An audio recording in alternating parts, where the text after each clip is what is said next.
Hello, 6th graders. This is Skill Builder 2, and today we are going to start by looking at Into the Dragon's Lair. So make sure you have this out in front of you.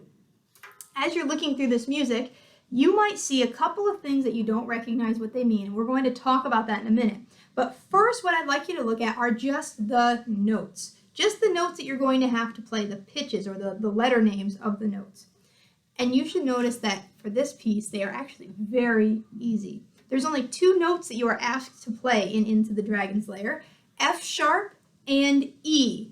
Find measure 5 for me. Just like last week, there is a 4-measure introduction. In this particular piece, there are 3 beats in every measure, which might be new for some of you, but that just means you count to 3 instead of 4.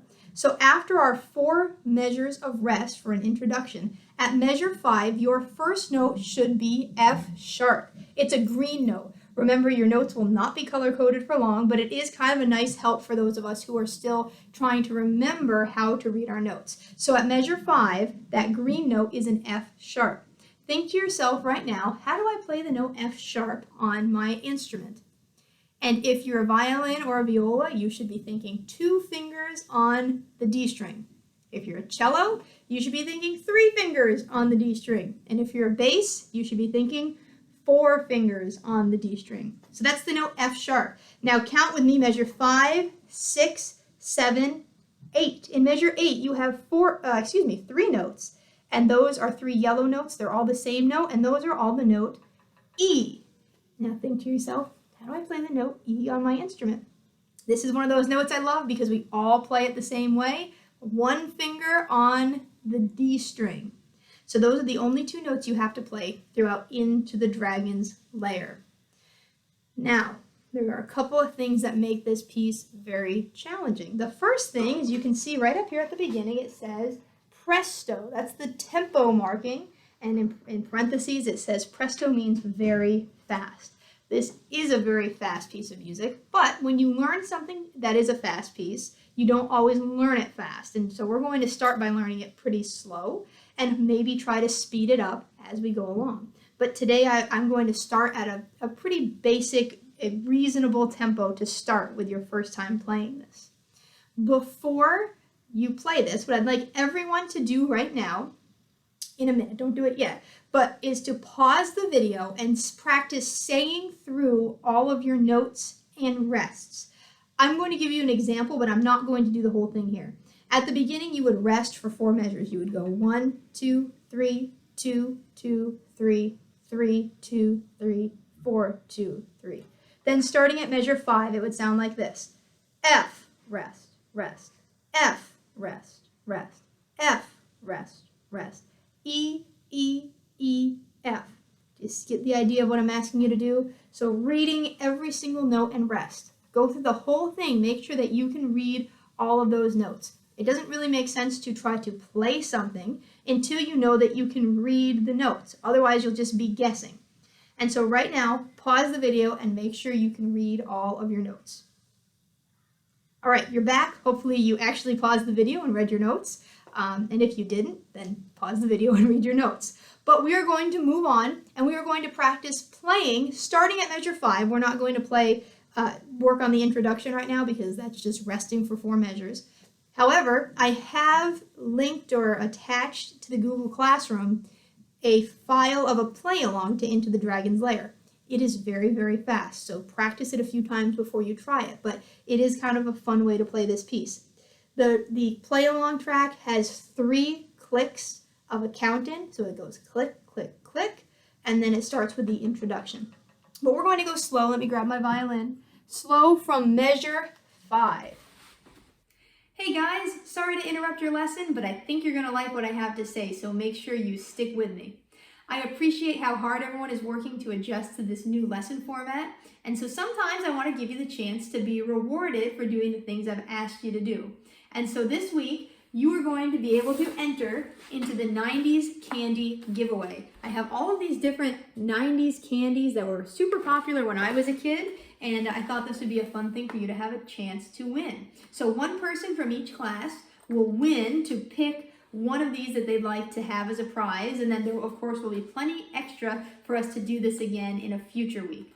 But to enter, all you have to do is by the next day 1, because that's when you have until to watch this video, send me an email, and all it has to say is, hey, I watched Skill Builder 2. And that's how I'll know you watched this, and you'll get entered into the contest. Now, even if you're not super into this candy and maybe you don't want one, send me the email anyway. That way I know you watched the video, and if you happen to win, you can give your prize to a friend. So speaking of friends, it's going to be very tempting to want to just tell your friends to email me so that they can get entered into the contest. And there's 2 things about that I wanted to tell you. First of all, the more people who are entered, the less of a chance you'll have to win. So don't just go around telling people to enter. It'll actually make your chance of winning less. But the second thing is about being a good friend, because I understand you might want some of your friends to have a chance to win. And so being a good friend would be encouraging them to do the thing they should be doing, which is what you're doing right now, watching the video so that they can find out about the contest, right? So if you want to be a good friend, encourage your classmates to watch the video, and then they'll have a chance to enter the contest. By just telling them to send me an email, you're actually encouraging them to do something they shouldn't be doing, slacking on their work. And so make sure you're just being a good friend by telling your classmates to watch the video, and that way the contest will be fair. It'll be just people who watched the video and did what they were supposed to do, okay? So send me that email by the next day 1, and we're going back to your lesson. Okay. Setting down my fingers for F sharp. So 1, 2, 3, ready, here I go.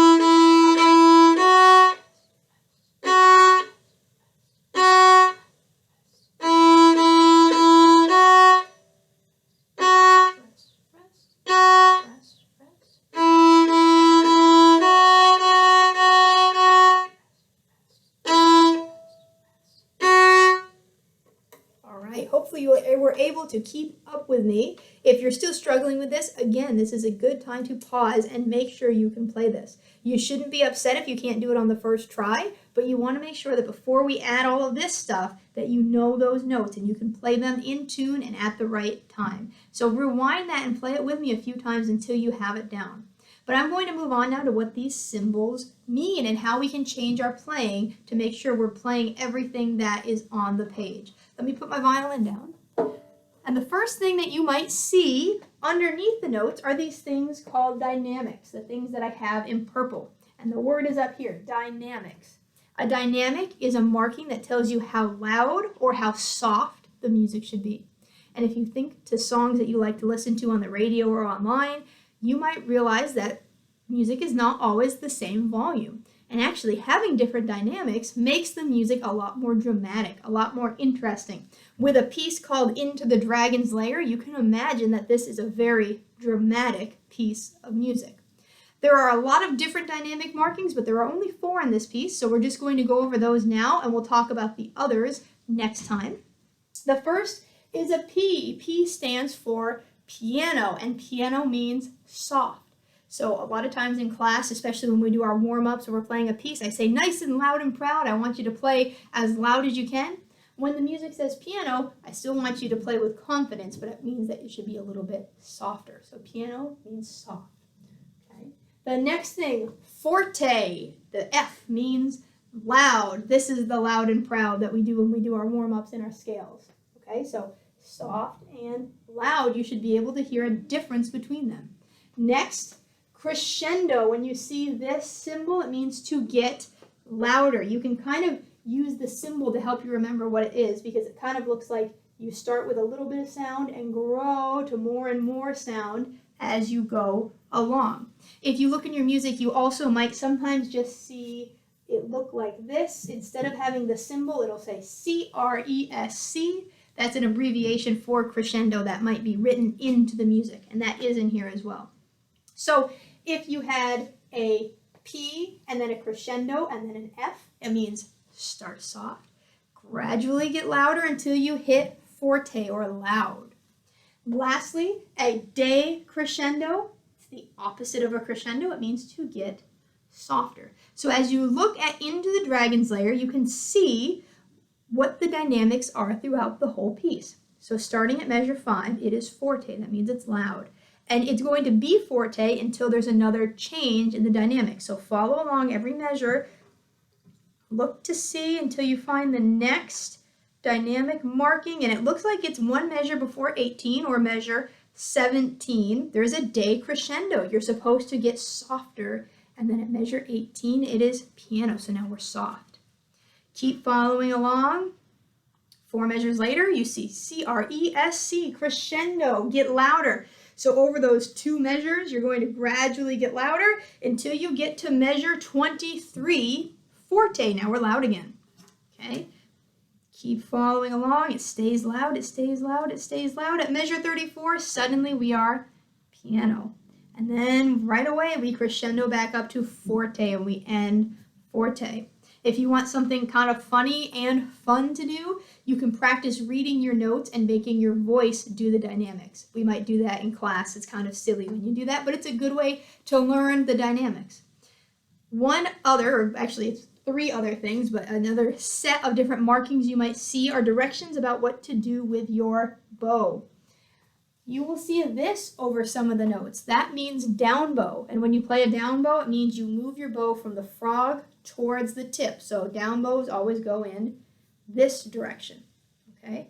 Most of the time, you're just going to go down and then up is this one, the other direction, down, up, down, up. But for example, if you look at the last 2 measures, you have a down bow and then another down bow. So you're going to go down, down, right? You're going to do a retake. We talked about those last year.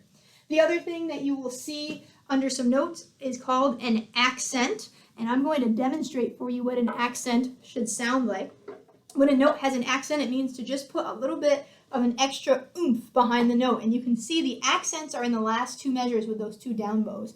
So instead of going like this, which is pretty gentle and calm, the accent is going to sound like this. So I really move that bow fast, push that bow, push into the string, dig into the string, and have a little bit of oomph behind my playing. Okay? So here's what we're going to do. I'm going to start at measure 5. And this time I'm going to play all the correct notes, but I'm also going to follow the dynamics and the bowing markings. An accent is really more of what we call an articulation, but I grouped it in with these just to make it a little bit easier today. I'm going to start at 5 and go all the way through. Feel free to play with me, but again, this might be something you need to pause the video and practice.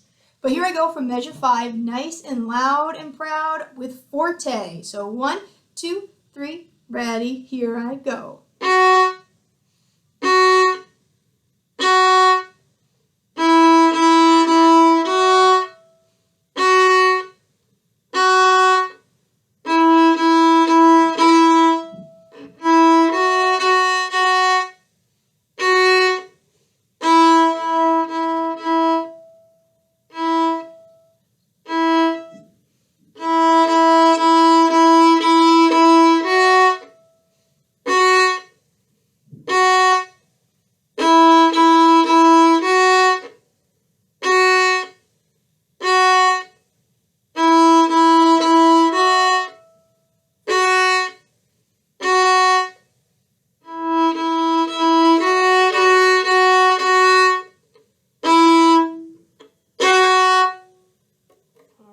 That's Into the Dragon's Lair. Again, there is the play-along recording attached to the Google Classroom assignment.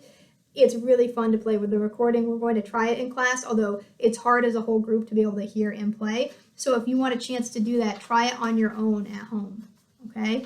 Go ahead and flip over to the next page. We're only doing a little bit on this page today. Beauty and the Bass, obviously a play on Beauty and the Beast, and it's kind of neat that the bass is featured because the bass often has a lot of things that are different and they have to work really hard to make sure they're doing the same thing as everyone else. So kind of cool that the bass is featured here. This is 5 little exercises that all are supposed to sound like different things that might happen in the Beauty and the Beast story. So you can see there are different titles on them. No More a Beast, A Festival and a Feast, Once the Fight Has Ceased, A Spell Released, and Blessings from a Priest. So they're kind of fun. They all rhyme too.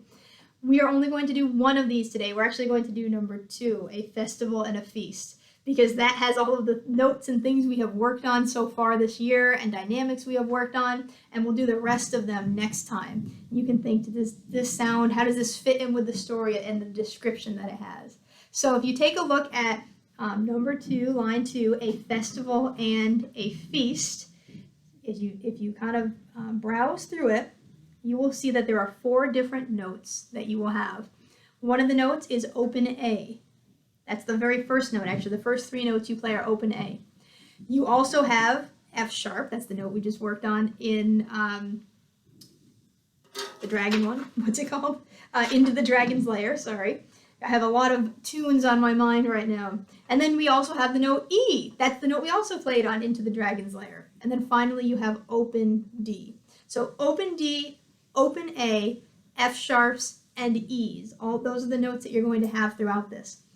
We have some quarter notes and we have some eighth notes. We have had experience playing eighth notes in We Will Rock You in class, so that should not be new to you. You see down bows and up bows in this, right? So it's a review of that. You also see fortes and pianos and crescendos. So here's what we're going to do. This is just a one-liner. Right now I'm going to read all the notes. You can do it with me at home. Then I'm going to play it with the dynamics and the bowing and make sure I'm playing it the way that it has asked me to play it. And then this is a challenge to see if you can get this by next week. This definitely is the harder of the 2 things, but I want to see if you can, if you're up for the challenge, and just do your best. So here are the notes. Again, we're on the second line, A Festival and a Feast. So here I go, reading the notes. Feel free to do it with me at home. By the way, we're going to do it in rhythm. So if they're eighth notes, we're going to read them faster. So ready? Here we go. A, F, F, E, A, F, rest. A, F, F, E, D, D, E, rest. D, D, D, E, E, F, A, F, rest. A, F, F, E, A, D, rest. Hopefully you're feeling good about reading all of those notes. I'm going to play it right now. Feel free to play along with me. I will mention the one thing that might sound different is if you play the bass, your A is the lowest note because your A string is lower than your D string. For every other instrument, the A string is the highest note we're playing. So just be aware of that if you play bass. I'm going to get my fingers ready to play the first note, A. Here is A Festival and a Feast. 1, 2, and here we go.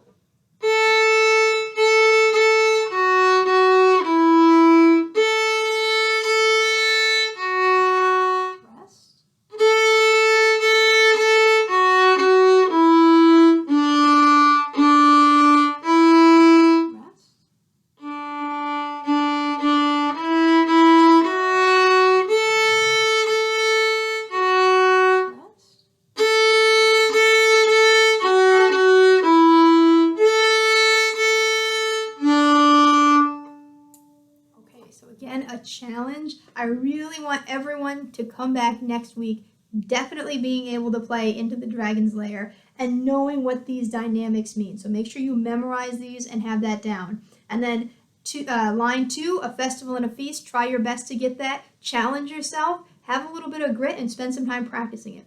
So thanks for watching, and we will start working on this stuff next day 1. I'll see you guys in class.